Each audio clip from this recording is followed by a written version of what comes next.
दिवाली शुरू होते ही पटाखों की बात होना तो आम है, लेकिन पटाखों के साथ जिस चीज की सबसे ज्यादा बात होती है वो है प्रदूषण। एयर पोल्यूशन रोकने के लिए कई राज्य सरकारों ने पटाखों पर बैन लगा दिया है। लोगों के स्वास्थ्य और पर्यावरण को ध्यान में रखते हुए पटाखों की खरीद बिक्री पर रोक लगाई गई है। ऐसे में अब ग्रीन क्रैकर्स यानी कि ग्रीन पटाखों की हर तरफ बात हो रही है। तो आज के नो दिस वीडियो में हम आपको बताएंगे कि ग्रीन क्रैकर्स क्या होते हैं, ये दूसरे पटाखों से कैसे अलग है, साथ ही बताएंगे कि क्या ये वाकई पोल्यूशन फ्री होते हैं। बस आप वीडियो के आखिर तक बने रहिए हमारे साथ। सबसे पहले जानते हैं कि क्या होते हैं ग्रीन क्रैकर्स। ग्रीन क्रैकर्स दिखने, जलाने और आवाज में सामान्य पटाखों की तरह ही होते हैं, लेकिन माना जाता है कि इनसे प्रदूषण कम होता है।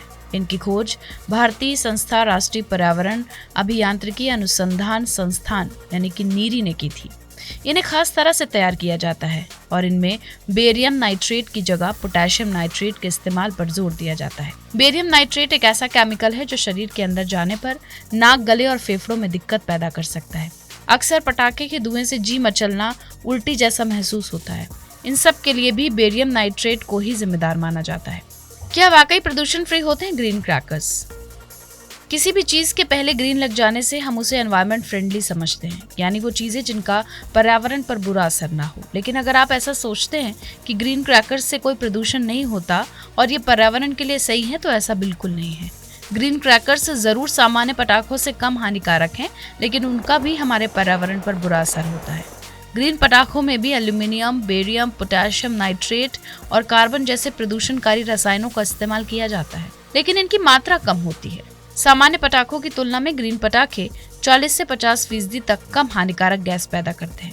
साथ ही इनमें वायु प्रदूषण को बढ़ावा देने वाले नुकसानदायक केमिकल भी कम मात्रा में इस्तेमाल होते हैं, इसलिए इनकी मदद से वायु प्रदूषण को बढ़ने से रोका जा सकता है। ग्रीन क्रैकर्स कितनी तरह के होते हैं? ग्रीन पटाखे बेसिकली 4 तरह के होते हैं। सेफ वाटर रिलीजर, ये पटाखे जलने के बाद पानी के कण पैदा करते हैं जिसमें सल्फर और नाइट्रोजन के कण घुल जाते हैं। इन्हें सेफ वाटर रिलीजर नाम नीरी ने दिया है। स्टार क्रैकर, स्टार क्रैकर का फुल फॉर्म है सेफ थर्माइट क्रैकर। इनमें ऑक्सीडाइजिंग एजेंट का उपयोग होता है जिससे जलने के बाद सल्फर और नाइट्रोजन कम मात्रा में पैदा होते हैं।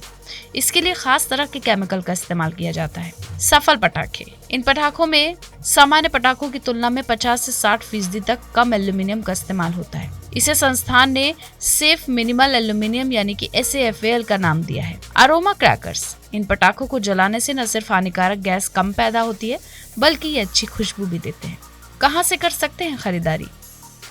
अगर आप उस राज्य में रहते हैं जहां सामान्य पटाखों पर रोक है और ग्रीन पटाखों की इजाजत दी गई है, तो आपको सरकार की ओर से रजिस्टर्ड दुकान पर ग्रीन पटाखे मिल जाएंगे। इसके अलावा आप ऑनलाइन भी ग्रीन पटाखों की खरीदारी कर सकते हैं। आप जो पटाखे खरीद रहे हैं, क्या वो ग्रीन है, इसके लिए आप इन पर लगा QR कोड चेक कर सकते हैं। ये QR कोड नॉर्मल पटाखों और ग्रीन क्रैकर्स में फर्क के लिए लगाया जाता है। साफ हवा हम सब के लिए जरूरी है। ग्रीन पटाखे भी सिर्फ 30 से 40% ही कम प्रदूषण करते हैं। आप तय करें आपके लिए पटाखे जरूरी हैं या साफ हवा। नो दिस की टीम की तरफ से आपको दिवाली की ढेर सारी शुभकामनाएं। ऐसी ही जरूरी जानकारियों को आसान भाषा में समझने के लिए सब्सक्राइब करें हमारा डिजिटल चैनल नो दिस।